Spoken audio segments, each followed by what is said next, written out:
প্রিয় ভাই ও বোনেরা, আসসালামু আলাইকুম। আমরা সবাই জীবনের কোনো না কোনো এক পর্যায়ে প্রশ্ন করি, আমার জীবনের উদ্দেশ্য কী? আমি কেন এই কষ্টগুলোর মধ্য দিয়ে জীবন পার করছি? আল্লাহ কেন আমাকে এমন অবস্থার মধ্যে ফেলেছেন?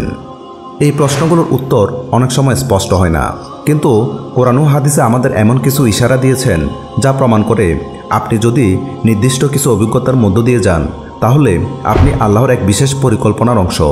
তিনি আপনাকে তৈরি করছেন এক বিশাল সাফল্যের জন্য। আজকের ভিডিওতে আমরা আলোচনা করব এমন 7টি ইশারা, যদি আপনার জীবনে দেখা দেয় তাহলে বুঝবেন আল্লাহ আপনাকে বেছে নিয়েছেন। প্রথম ইশারা, জীবনে কষ্ট একটার পর একটা আসছে, কিন্তু আপনার ঈমান অটুট। আসুন খুব বাস্তবভাবে অনুভব করি। জীবনের একটা সময় পর্যন্ত হয়তো সব কিছু ঠিকঠাক চলছিল, আপনি নিজেকে বলতেন আমি তো ঠিক পথেই আছি, কেন এমন হলো? কিন্তু হঠাৎ করে যেন সব কিছু একসাথে হারিয়ে যেতে শুরু করলো। বাবা মা যাদের দোয়া ছিল আশ্রয়ের মতো, তারা চলে গেলেন। চাকরির নিরাপত্তা হারিয়ে গেল।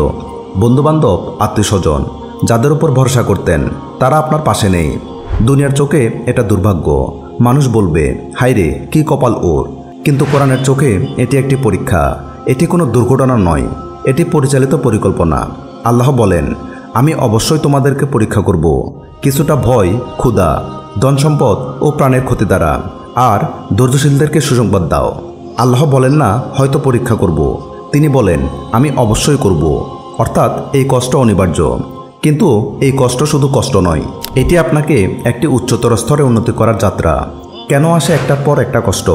যখন একটা কষ্ট আসে আপনি হয়তো কাঁদেন, দ্বিতীয়টা এলে আপনি অবাক হন, তৃতীয়টা এলে আপনি অবসন্ন হয়ে যান, কিন্তু চতুর্থ বা পঞ্চমটার সময় আপনি অন্যরকম হয়ে যান। আপনি ভিতরে ভিতরে বদলে যান। আপনার চিন্তা পাল্টায়, দৃষ্টি পাল্টায়, দোয়াও পাল্টে যায়। একসময় আপনি কাঁদেন, কিন্তু বলেন ইয়া আল্লাহ, তবুও তুমিই আমার একমাত্র ভরসা। এটাই ঈমানের আসল পরিণতি, এটাই আল্লাহর সেই ইশারা। আপনি দুনিয়ার বাকি 99 জনের মতো নন, আপনাকে বেছে নেওয়া হয়েছে। দ্বিতীয় ইশারা, আপনি একা হয়ে যাচ্ছেন, কিন্তু তাও সৎ পথে আছেন। এটা শাস্তি নয়, বরং আল্লাহর পক্ষ থেকে বিশেষ নির্বাচন। একটা সময় ছিল যখন আপনি ছিলেন আপনার বন্ধুদের প্রাণকেন্দ্র। সবাই আপনাকে খুঁজত। আড্ডা মানে আপনি, হাসি মানে আপনি, দাওয়াত মানে আপনার উপস্থিতি। ফোনের স্ক্রিনে বন্ধুরা লাইনে থাকতো, দাওয়াত পেতেন একটার পর একটা, গন্তব্য হতো নানা রঙে রাঙানো হাস্যোজ্জ্বল মুহূর্ত। কিন্তু হঠাৎ করে সব কিছু থেমে গেল। একসময় যে ফোনটায় একটানা কল আসতো, সেটা এখন স্তব্ধ হয়ে গেছে। যে আড্ডা আপনার জীবনের রং ছিল, এখন সেসব আড্ডা যেন আপনাকে ছাড়িয়ে অন্য কোনো জায়গায় চলে গেছে।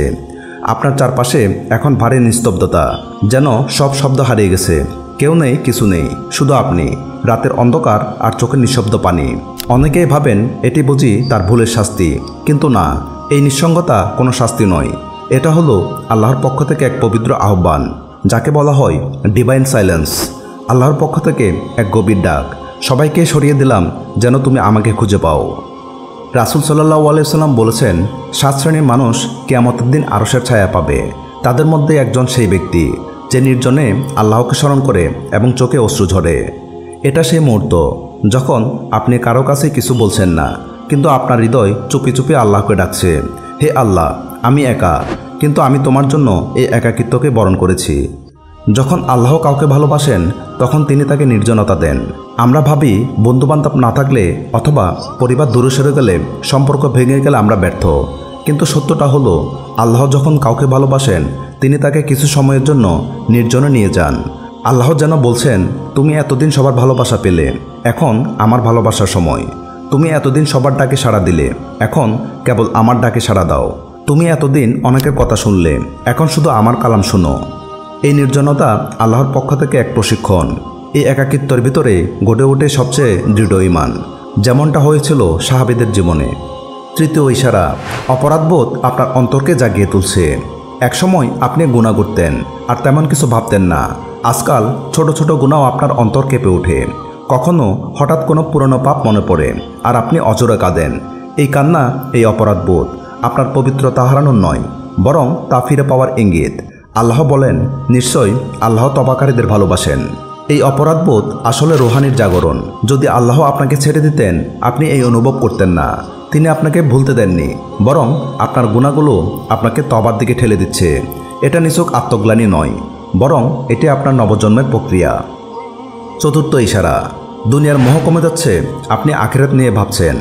একসময় আপনি যখন চাকচিক্য কিছু দেখলেই মুগ্ধ হতেন, কিন্তু এখন এসব দেখে আর আগের মতো টান অনুভব করেন না, বরং এখন যখন জান্নাতের কথা শুনেন তখন আপনার বুক কেঁপে ওঠে।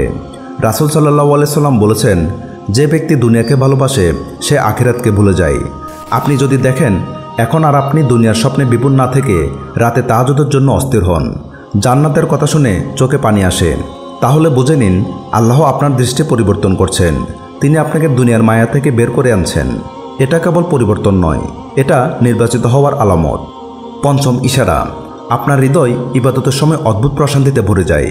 আপনি হয়তো সারাদিন উদ্বিগ্ন, ভীত এবং হতাশ, কিন্তু মজার ব্যাপার হলো যখন আপনি সেজদায় যান তখন মনে হয় এটা আমার জায়গা, এখানে আমি নিরাপদ। পবিত্র কোরআনে আল্লাহ বলেছেন, যারা ঈমান এনেছে তাদের অন্তর আল্লাহ স্মরণে শান্ত হয়। নিশ্চয়ই আল্লাহ স্মরণে হৃদয়ে প্রশান্তি। এই প্রশান্তি আসে তখনই যখন আল্লাহ আপনাকে ডাকেন, এসো আমি আছি তোমার জন্য।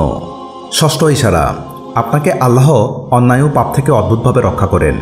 আপনি পাপ করতে গিয়েছিলেন, হয়তো একটা খারাপ সম্পর্ক, হারাম ইনকাম অথবা গোপন কোনো পাপ, কিন্তু ঠিক সেই মুহূর্তে কিছু একটা আপনাকে থামিয়ে দিল।